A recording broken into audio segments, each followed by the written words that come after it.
একদম ১ম এ আমি আমার ভিডিওগুলো এখনো চ্যানেলে আছে। আমি তখন বলেছিলাম যে আমাদের ছাত্রদের মধ্য থেকে উপদেষ্টা পরিষদে যাওয়ার যে সিদ্ধান্তটা ছিল ৩ জন ছাত্রের, ১ম এ ২ জন পরে আরো ১ জন।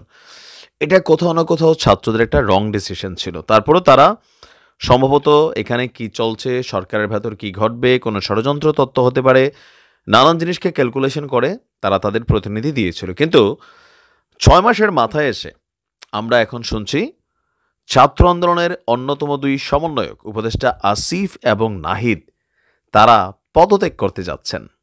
এরপর পদত্যাগ করবেন উপদেষ্টা মাহফুজ। আর এই খবরটা আপনার এই মুহূর্তে সোশ্যাল মিডিয়াতে তোলপাড়, আর ঘটনা কিন্তু সত্য।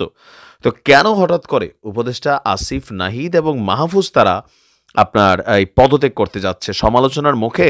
না। আজকে হচ্ছে জানুয়ারির ৩০ তারিখ। ফেব্রুয়ারির ১ তারিখ অথবা ২ তারিখ একটা ঘোষণা আসতে যাচ্ছে। সেই ঘোষণাটা হচ্ছে ছাত্ররা নিজের একটা রাজনৈতিক দলের আত্মপ্রকাশ ঘটাতে যাচ্ছে। আর সরকারের সমালোচনা করে বিএনপি বলছিল যে আপনারা সরকারের মধ্যে একটা গ্রুপ রেখা কিংস পার্টি বানাচ্ছেন। আবার উপদেষ্টা পদে থেকে আসিফ, নাহিদরা বা মাহফুজরা কখনোই কোনো রাজনৈতিক দলের সাথে কানেক্ট হইতে পারবে না। এটা হচ্ছে সংবিধানের একটা রুলস। তো সেই জায়গা থেকে তারা নিজেদেরকে পদত্যাগ করার পর তারা উপদেষ্টা পদ থেকে সরে গেল। তখন তারা গিয়ে রাজনৈতিক দলে আপনার জয়েন করতে পারবে, আগামীতে নির্বাচন করতে পারবে, এমপি হইতে পারবে। তো রাজনৈতিক পালাবদলে আপনার জুলাই বিপ্লবে নেতৃত্ব দেওয়া ছাত্র জনতার একটা নতুন রাজনৈতিক দল আগামী মাসেই আত্মপ্রকাশ করতে যাচ্ছে। আর বলা হচ্ছে যে আগামী ১৫ ফেব্রুয়ারির মধ্যেই দল ঘোষণা আপনার সম্ভবত করবে। তো এর আগেই আপনার সরকারের উপদেষ্টা পদ থেকে পদত্যাগ করতে যাচ্ছেন তথ্য উপদেষ্টা নাহিদ ইসলাম, যুব ও ক্রীড়া উপদেষ্টা আসিফ মাহমুদ। আর আগামী জুন মাসে পদত্যাগ করতে পারেন সরকারের আরেক উপদেষ্টা মাস্টার মাইন্ড মাহফুজ আলম। তা আমরা কোথায় রেফারেন্স পাইলাম? রেফারেন্সটা হচ্ছে দৈনিক আমার দেশ পত্রিকার একটা প্রতিবেদনে এমন মন্তব্য করা হয়েছে। প্রতিবেদনে বলা হয়েছে নতুন দল প্রথমে আহ্বায়ক কমিটি ঘোষণা করবে।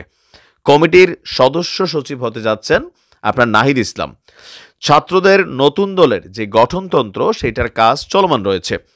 সম্প্রতি বিএনপির মহাসচিব মির্জা ফখরুল ইসলাম আলমগীরের এক বক্তব্যে ছাত্রদের প্রতিনিধি সরকারে রেখে তাদের নেতৃত্বেই রাজনৈতিক দল গঠন করে নির্বাচন যদি যাওয়া হয়, বিএনপি সরকার এই সরকারের অধীনে আপনার নির্বাচন তারা মানবে না, তারা অন্তর্বর্তী সরকার চাইবে।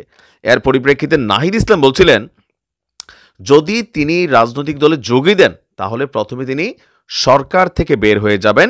আর এ নিয়েই যখন আলোচনা সমালোচনা চলছে আমরা দেখলাম যে উপদেষ্টাদের পদত্যাগের ঘোষণা চলে আসছে। আর জাতীয় নাগরিক কমিটির একাধিক নেতা বলছে আন্দোলনের শুরু থেকে প্রথম সারির নেতৃত্বে ছিল নাহিদ, আর সেই সঙ্গে ছিল আপনার কি বলা হয় যে জুলাই আগস্ট অভ্যুত্থানের এক দফা, মানে শেখ হাসিনার পতনের যে এক দফা সেটার ঘোষকও ছিল নাহিদ।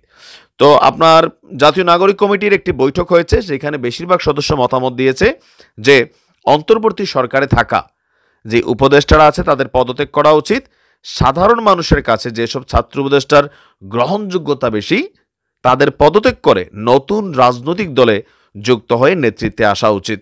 তো আমরা মনে করি যে সরকারকে প্রেসার ক্রিয়েট করতে হলে নিজেদের লোকদেরকে সরকারে রাখা যাবে না। কেন?